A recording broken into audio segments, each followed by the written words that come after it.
नमस्कार। आप सभी को और विश्व भर में फैले भगवान बुद्ध के अनुयायियों को बुद्ध पूर्णिमा की बैसाख उत्सव की बहुत बहुत शुभकामनाएं। ये मेरा सौभाग्य है कि मुझे पहले भी इस पवित्र दिन पर आपसे मिलने, आप सभी से आशीर्वाद लेने का अवसर मिलता रहा है।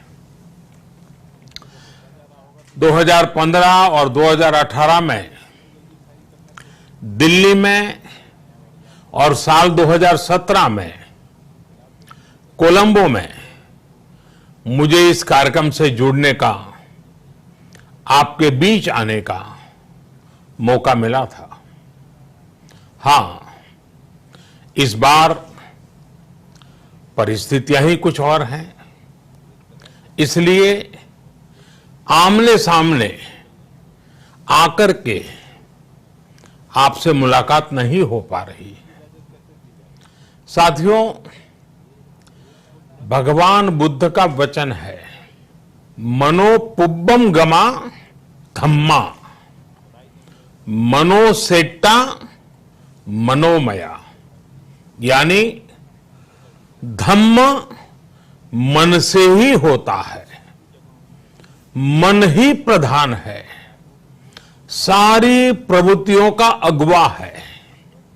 इसलिए आपका और मेरा मन का जो जुड़ाव है, उसके कारण शरीर उपस्थिति की कभी उतनी महसूस नहीं होती। आपके बीच आना बहुत खुशी की बात होती, लेकिन अभी हालात हमें वो परमिट नहीं करते हैं, और इसलिए दूर से ही टेक्नोलॉजी के माध्यम से आपने मुझे अपनी बात रखने का अवसर दिया। इससे बढ़कर के संतोष और क्या हो सकता है। साथियों, लॉकडाउन की इस विकट परिस्थितियों में भी वर्चुअल बैसाख बुद्ध पूर्णिमा दिवस समारोह, इसके इस आयोजन के लिए अंतर्राष्ट्रीय बौद्ध संघ प्रशंसा के पात्र है। आपके इस अभिनव प्रयास के कारण ही इस आयोजन में विश्व भर के लाखों अनुयायी एक दूसरे के साथ जुड़ रहे हैं। लुम्बिनी, बोधगया, सारनाथ और कुशीनगर के अलावा श्रीलंका के श्री अनुराधापुर स्तूप और वासुदेवा मंदिर में हो रहे समारोहों का इस तरह एकीकरण कितनी अद्भुत कल्पना है, कितना सुंदर दृश्य है। हर जगह हो रहे पूजा कार्यक्रमों का ऑनलाइन प्रसारण होना अपने आप में अद्भुत अनुभव है। आपने इस समारोह को कोरोना वैश्विक महामारी से मुकाबला कर रहे पूरी दुनिया के हेल्थ वर्कर्स और दूसरे सेवा कर्मियों के लिए प्रार्थना सप्ताह के रूप में मनाने का संकल्प लिया है। करुणा से भरी आपकी इस पहल के लिए मैं आपकी सराहना करता हूं। मुझे पूरा विश्वास है कि ऐसे ही संगठित प्रयासों से हम मानवता को इस मुश्किल चुनौती से बाहर निकाल पाएंगे, लोगों की परेशानियों को कम कर पाएंगे। साथियों, प्रत्येक जीवन की मुश्किल को दूर करने के संदेश और संकल्प ने भारत की सभ्यता को, संस्कृति को हमेशा दिशा दिखाई है। भगवान बुद्ध ने भारत की संस्कृति और इस महान परंपरा को बहुत समृद्ध किया है। वो अपना दीपक स्वयं बने और अपनी जीवन यात्रा में दूसरों के जीवन को भी प्रकाशित करते रहे। और इसलिए बुद्ध किसी एक परिस्थिति तक सीमित नहीं है, किसी एक प्रसंग तक सीमित नहीं है। सिद्धार्थ के जन्म, सिद्धार्थ के गौतम होने से पहले और उसके बाद इतनी शताब्दियों में समय का चक्र अनेक स्थितियों, परिस्थितियों को समेटते हुए निरंतर चल रहा है। समय बदला, स्थिति बदली, समाज की व्यवस्थाएं बदली, लेकिन भगवान बुद्ध का संदेश हमारे जीवन में निरंतर प्रवाहमान रहा है। ये सिर्फ इसलिए संभव हो पाया है क्योंकि बुद्ध सिर्फ एक नाम नहीं है, बल्कि एक पवित्र विचार भी है। एक ऐसा विचार जो प्रत्येक मानव के हृदय में धड़कता है, मानवता का मार्गदर्शन करता है। बुद्ध त्याग और तपस्या की सीमा है। बुद्ध सेवा और समर्पण का पर्याय है। बुद्ध मजबूत इच्छा शक्ति से सामाजिक परिवर्तन की पराकाष्ठा है। बुद्ध वो है जो स्वयं को तपाकर, स्वयं को खपाकर, खुद को न्योछावर करके पूरी दुनिया में आनंद फैलाने के लिए समर्पित है। और हम सभी का सौभाग्य देखिए, इस समय हम अपने आसपास ऐसे अनेकों लोगों को देख रहे हैं जो दूसरों की सेवा के लिए, किसी मरीज के इलाज के लिए, किसी गरीब को भोजन कराने के लिए, किसी अस्पताल में सफाई के लिए, किसी सड़क पर कानून व्यवस्था बनाए रखने के लिए चौबीसों घंटे काम कर रहे हैं। भारत में, भारत के बाहर ऐसा प्रत्येक व्यक्ति, विश्व के हर कोने में ऐसा प्रत्येक व्यक्ति अभिनंदन का पात्र है, नमन का पात्र है। साथियों, ऐसे समय में जब दुनिया में उथल पुथल है, कई बार दुख, निराशा, हताशा का भाव बहुत ज्यादा दिखता है, तब भगवान बुद्ध की सीख और भी प्रासंगिक हो जाती है।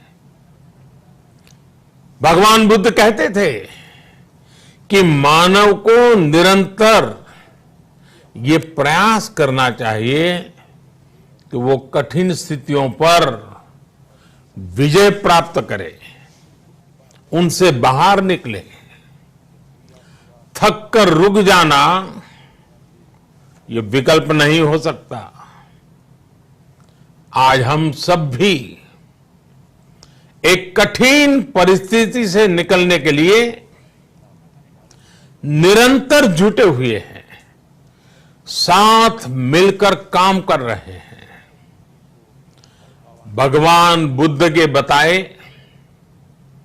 4 सत्य यानी दया, करुणा, सुख दुख के प्रति समभाव और जो जैसा है उसको उसी रूप में स्वीकारना, ये सत्य निरंतर भारत भूमि की प्रेरणा बने हुए है। आज आप भी देख रहे हैं कि भारत निस्वार्थ भाव से बिना किसी भेद के अपने यहां भी और पूरे विश्व में कहीं भी संकट में घिरे व्यक्ति के साथ पूरी मजबूती से खड़ा है। लाभ हानि, समर्थ असमर्थ से अलग हमारे लिए संकट की ये घड़ी सहायता करने की है। जितना संभव हो मदद का हाथ आगे बढ़ाने की है। यही कारण है कि विश्व के अनेक देशों ने भारत को इस मुश्किल समय में याद किया और भारत ने भी हर जरूरतमंद तक पहुंचने में कोई कसर नहीं छोड़ी है। भारत आज प्रत्येक भारतवासी का जीवन बचाने के लिए हर संभव प्रयास तो कर ही रहा है, अपने वैश्विक दायित्वों का भी उतनी ही गंभीरता से पालन कर रहा है। साथियों, भगवान बुद्ध का एक एक वचन, एक एक उपदेश मानवता की सेवा में भारत की प्रतिबद्धता को मजबूत करता है। बुद्ध भारत के बोध और भारत के आत्मबोध दोनों का प्रतीक है। इसी आत्मबोध के साथ भारत निरंतर पूरी मानवता के लिए, पूरे विश्व के हित में काम कर रहा है और करता रहेगा। भारत की प्रगति हमेशा विश्व की प्रगति में सहायक होगी। साथियों, हमारी सफलता के पैमाने और लक्ष्य दोनों समय के साथ बदलते रहते हैं, लेकिन जो बात हमें हमेशा ध्यान रखनी है वो ये कि हमारा काम निरंतर सेवा भाव से ही होना चाहिए। जब दूसरे के लिए करुणा हो, संवेदना हो और सेवा का भाव हो तो ये भावनाएं हमें इतना मजबूत कर देती हैं कि बड़ी से बड़ी चुनौती से आप पार पा सकते हैं।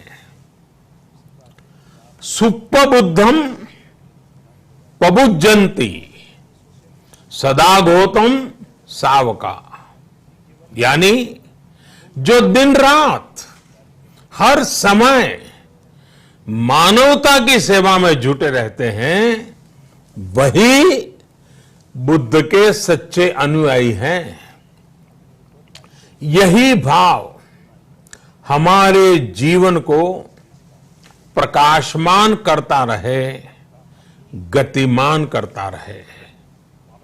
इसी कामना के साथ आप सभी का बहुत बहुत आभार। इस मुश्किल परिस्थिति में आप अपना, अपने परिवार का, जिस भी देश में आप हैं वहां का ध्यान रखें, अपनी रक्षा करें और यथासंभव दूसरों की भी मदद करें। सबका स्वास्थ्य उत्तम रहे, इसी मंगल कामना के साथ मैं मेरी वाणी को विराम देता हूं। धन्यवाद। सर्वमंगलम।